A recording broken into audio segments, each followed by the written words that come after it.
is being built. For an example, they are trying to have a product which gives, say for an example, an app that is being built for the users who can use this app in order to play the games online, okay, or to play the poker online.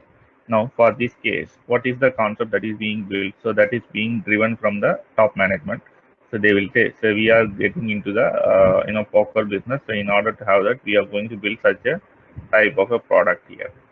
So then, what is initiation? So the concept is they have given a single liner. We are going to build a product for poker that should be used by our users, those are installing the app. Then what is initiation? You are going for finding out what are the various uh, types of similar types of apps that are available. You are going to have ground research on various items that are available, various features that are related to the project.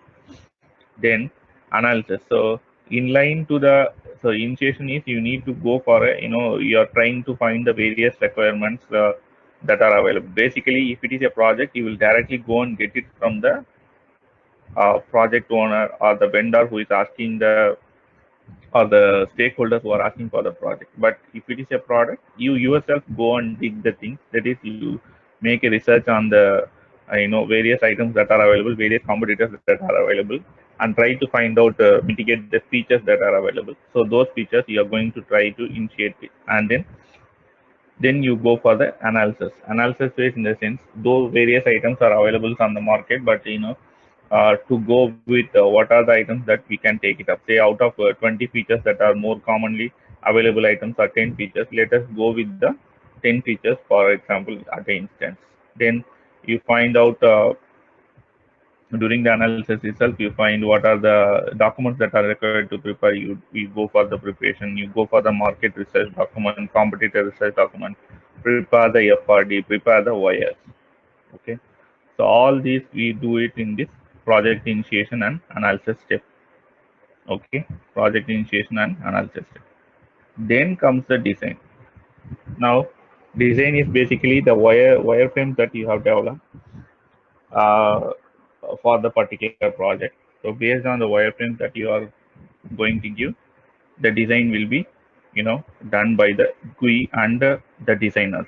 So GUI and the designers here, maybe in small companies there might be no different designers and GUI team will be available. But in a larger scale, if you see many of the companies, they have separate designers and the GUI people. So who will go for the design followed by the GUI work. So that is the design phase. Here, during the analysis, you will have the architecture analysis also that will be done by the development team. The business analyst team or the product team will do the market research and analysis. So based on the features that you are listing, uh, the development team.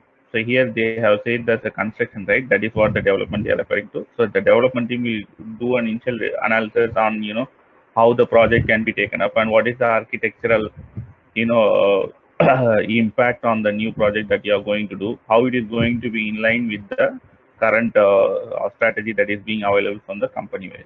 Then design you have two cases, as I said. From for the development point of view, you have the design of GUI and the uh, and designers work. From the database point of view, you have the design work. So for the database design, so what are the tables that need to be developed? What is the impact on the existing tables if we have already? So how you are going to connect, whether M to M, M to one, what are the relationship, what are the primary tables, secondary tables that you are going to design, how the architecture and the database are being interrelated. So all these phases will be taken care at the design. So you involve developers, designers, GUI people in the design. So they might be working for the same project but under different conditions. Then comes the construction. Construction here refers to the development, the original development that is going to start. So the development process, as it's being said, you have front end people who are working on it, then back end people who are going to work on the stored procedures kind of things. So front end people will be working on the screen level, front end screens are the browser screens or the app screens that are being viewable by the user. Then comes the testing process. So until this phase, okay, until this phase, we need to wait for the entire item to come. Say for example, when I started the discussion, I said like say 125 days of man hour. That is 1000 man hours equal to 125 days. So these 125 days, the user has to wait. The testing team has to wait in order to get the project being delivered. Now, after the testing and testing commences, so based on the feedback from so you have the requirements that is being done from the initiation side. Okay. So based on that, the testing team might have their own test cases and scenarios and the regression repository that are available. So now they go for the testing. Okay. So during the testing, they will come up with various feedbacks, and that needs to be fixed once again by the development team. So testing team will put the box, and then that box has to be addressed by the development team. Once again, it goes in loop until at one point of time we will have basically we will try to address the major issues that are available. So any cosmetic and minor issues we kept aside and then roll out to the UAT, that is user acceptance testing. So in all these phases, all these stages of this waterfall development model, we need to wait a longer time. And once it is being deployed, okay, into UAT or deployed into the, some limited users in order to get the feedback, this is going to be a long run process. And, you are going to see only the end product, how it is going to come out.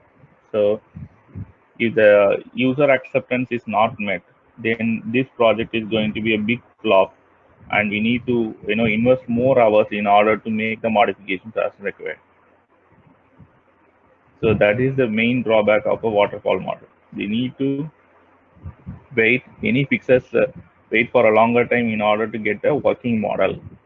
That is the first thing. The other thing is, so any fixes or changes thereafter must be costing too much because they have invested lot of efforts on it. So any fixing is going to have a big deal or big impact on the effort. So these are the two reasons why people switched from the waterfall model to the agile model. Now, what happens in the agile model? As I said, there is a iterative approach.